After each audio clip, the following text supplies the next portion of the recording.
Hai semuanya. Kita mau nge-review 2 buku. Ada perang-perang terhebat sepanjang sejarah.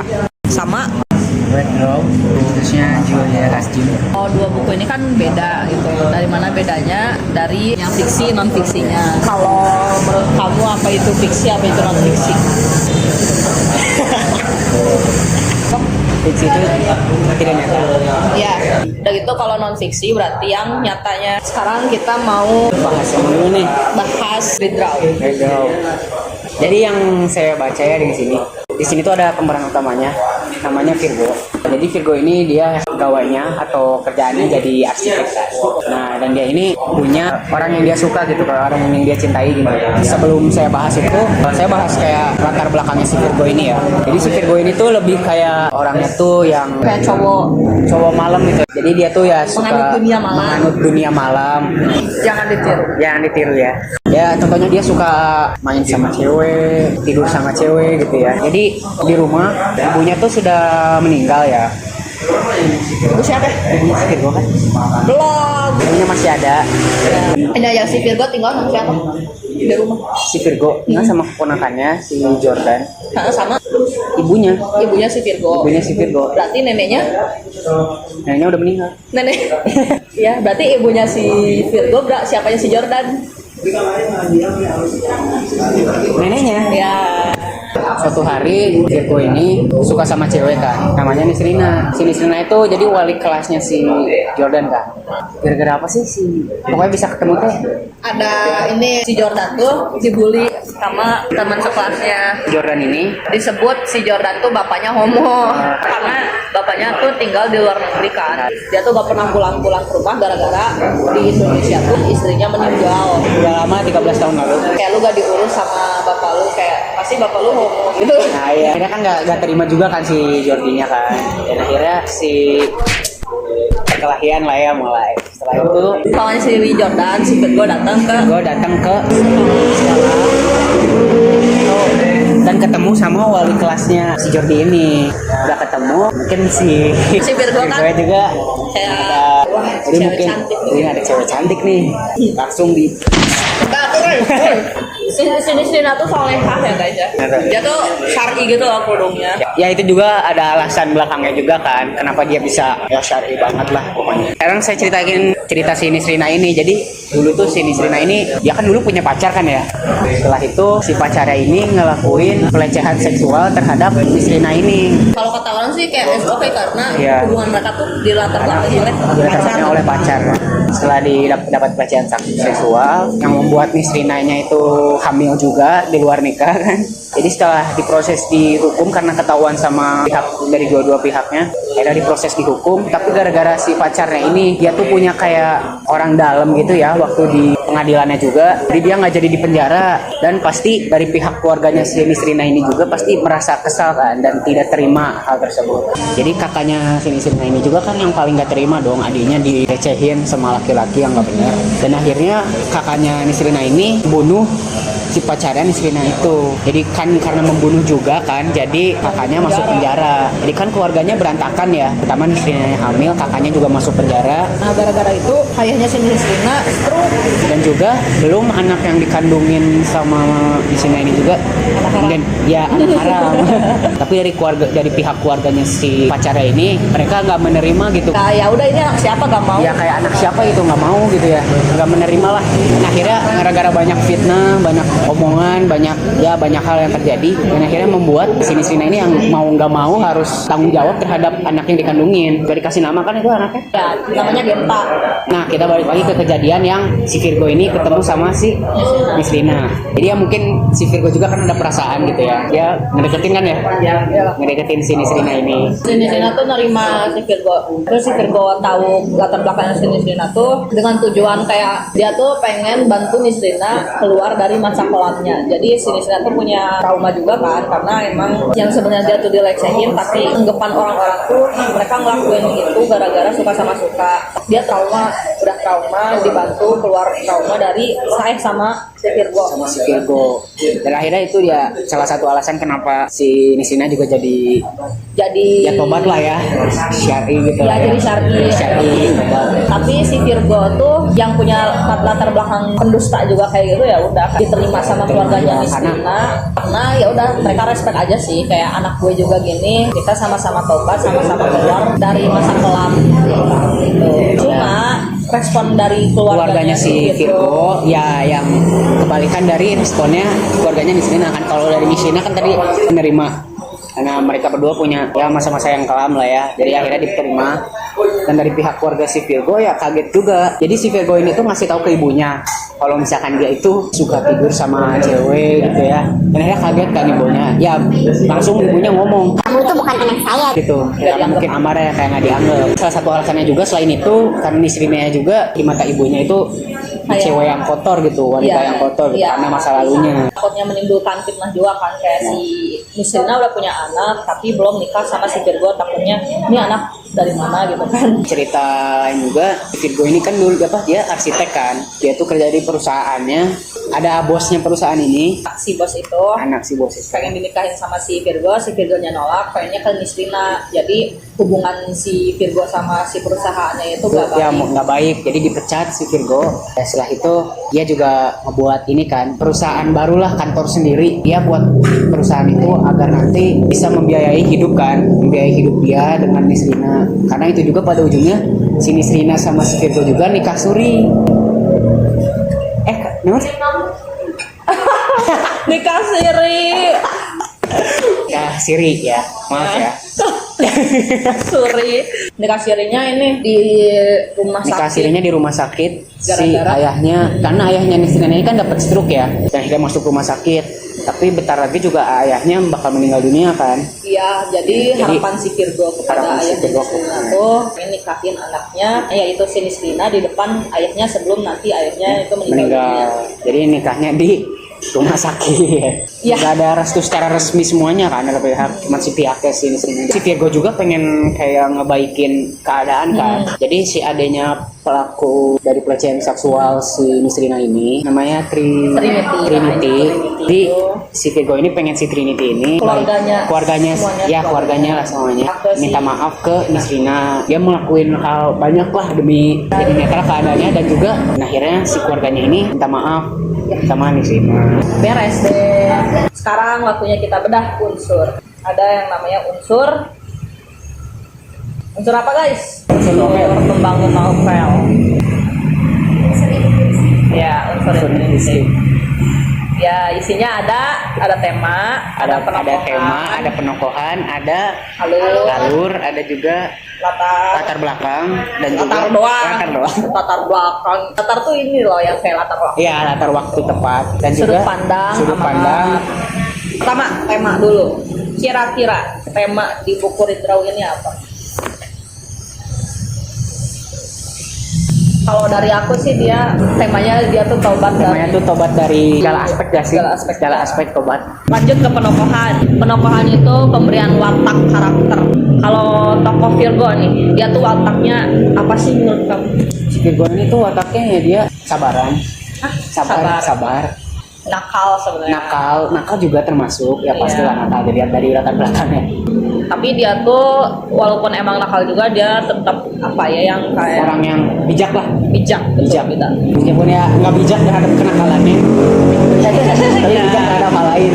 Ya, dia bisa bertanggung jawab atas Nisrina. Juga. Sekarang tokoh Nisrina tuh anggun kalau kata aku. Anggun, percaya diri menurut saya. Bertanggung jawab. Dan tetap sabar juga. Contohnya di fitnah dia. Oh iya, betul. Dia di fitnah. Biasanya makan kalau orang nggak sabar itu di fitnah mau. Iya. Oh, Oke. Iya. Kamu gitu ya? Enggak. Itu mah dia. Lanjut siapa lagi ya? Ada Jordan ini masih SMA ya, masih bocah. Masih bocah ya. Karakternya dia itu ya udah kayak bocah pada umumnya. Oh ya. Ya. Tahu gak sih si Jordan tuh pernah suka sama Nisrina? Pernah suka, tapi nggak jadi. Iyalah, lu pikir aja ya, si Jordan SMA. Masa sama wali kelas gitu ya? Oh, dipikir-pikir bisa sama guru sekolahnya. Lanjut, ada tokoh ibunya si Virgo lah. soleha, kamu menerima apa adanya, kayak menjaga status keluarga, menjaga gak mau status keluarga lah. mencoreng gitu gara-gara punya menantu yang punya anak di luar nikah ya, takutnya kayak gitu sih. Lanjut, ada alur rangkaian peristiwa kejadiannya, ada 3 jenis alur maju, alur mundur, sama gabungan antara kedua alur. Kalau selama aku baca novelnya itu tuh gabungan kedua alur. Alur mundurnya tuh kayak ya kejadian konflik yang pernah terjadi kan. Terus alur majunya ya udah penyelesaian dari konflik-konflik itu.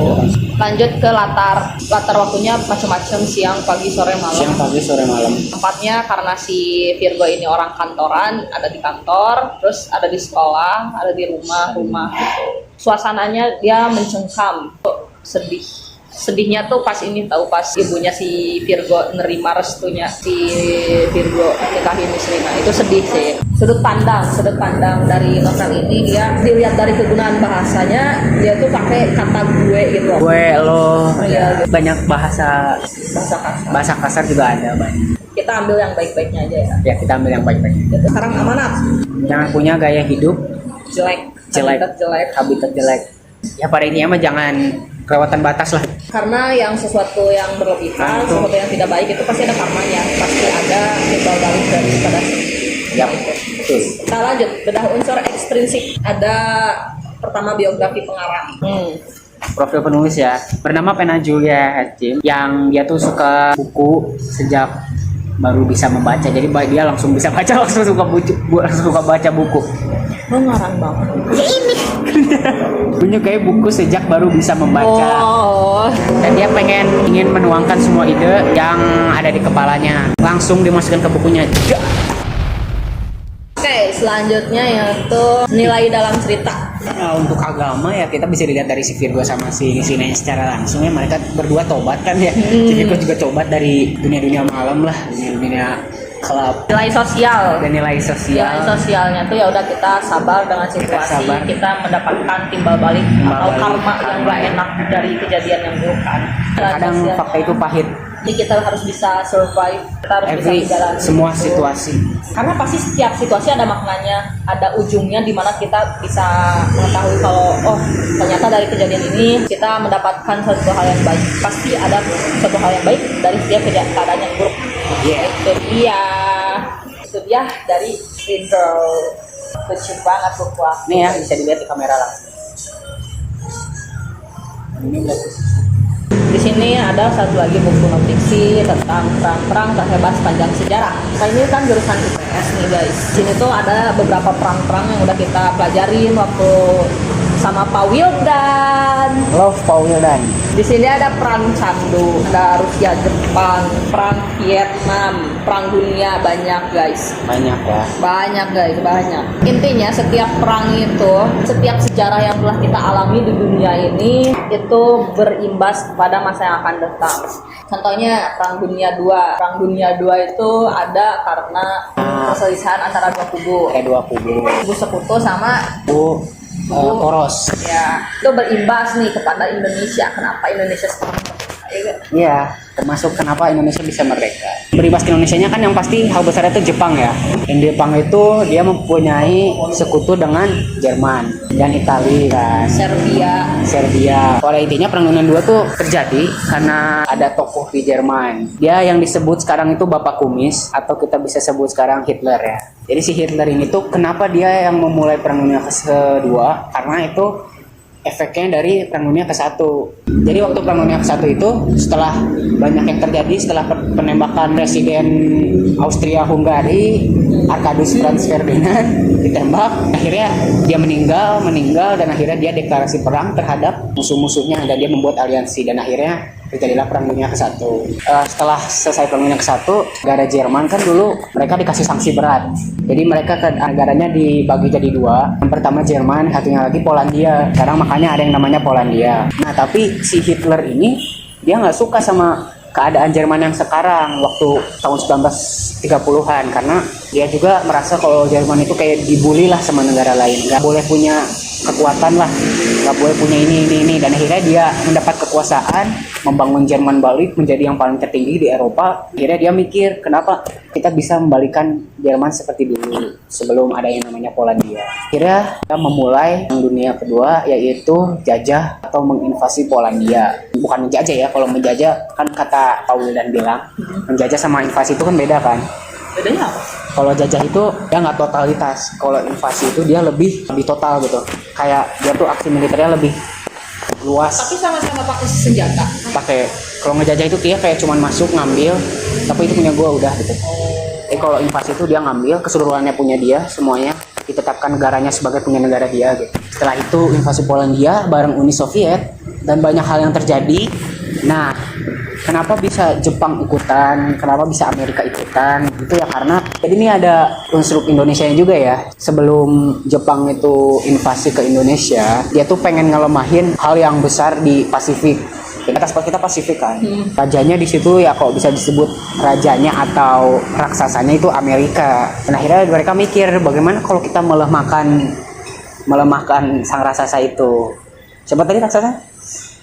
Jerman. Amerika.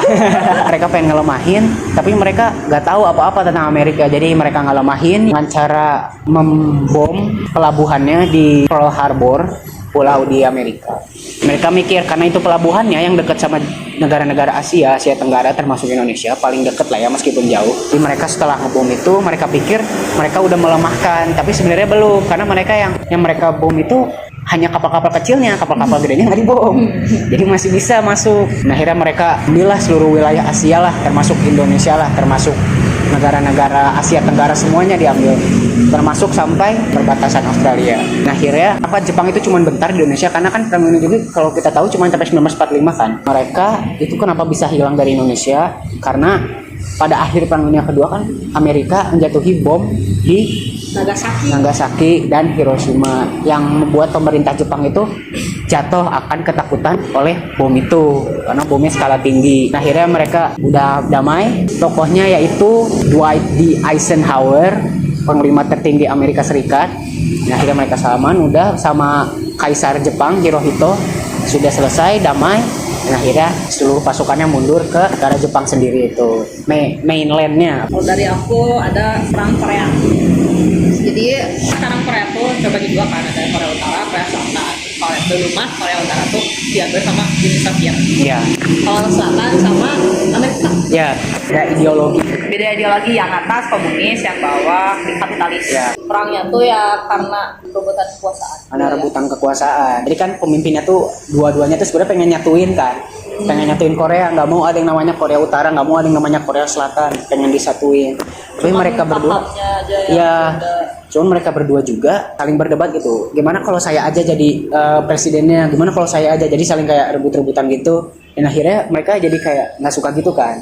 Dan akhirnya perang. Tapi perangnya tuh kan di perbatasan. Di perbatasan. Korea Utara, Korea Selatan.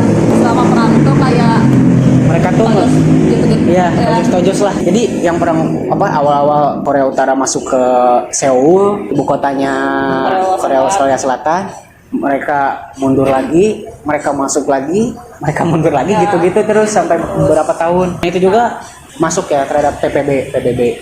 Jadi pasukan PBB juga masuk ke Korea dan juga mereka membantu Korea Selatan karena yang masih satu hubungan oleh PBB. Kenapa Korea Utara enggak? Karena mereka berpaham komunis, yang alasannya juga satu aliansi sama Uni Soviet sama Cina. Terus kenapa bisa akhir perang Korea? Perang itu gara-gara udah capek perang, kayak gue ngapain sih sama ini perang, Ya, bener. habis korban jiwa udah banyak. Nggak ada ininya juga, artinya juga pada ujungnya juga sama di situ, nggak ada perbedaan ini kan, perbedaan perbatasan. Jadi Tetap aja ya batasnya di situ aja. batasnya di situ aja. Ya, udah sampai sekarang kayak gitu batasannya. Mau lanjut ke bedah unsur, Boleh.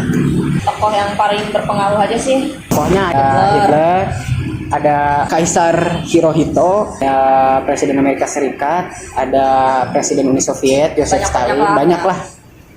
Itu yang pentingnya sih itulah. Sama watak mereka tuh pasti memperebutkan yang tidak lain adalah kekuasaan. Otoriter gitu gak? Otoriter banget lah. Rasanya juga arogan sih yang paling berpengaruh tuh arogannya. Yang itu alurnya asli alur, kalau sejarah alur mundur berarti. Alur mundur. Ya itu Alur mundur. Alur tuh ada 3 kan? 3 maju mundur gabungan. Gabungan. Berarti gabungan. Iya gabungan. Gabungan. Gaya bahasa. Kalau menurut aku nih gaya bahasanya di sini tuh kayak beneran ilmu banget ilmiah gitu Ilmu kan. banget ilmiah. Kayaknya sebelum baca ini pasti kayak harus tahu latar belakang perang-perang gitu sih. Kalau kata aku kayak kita kan belajar sejarah tuh dari SD, SMP, SMA.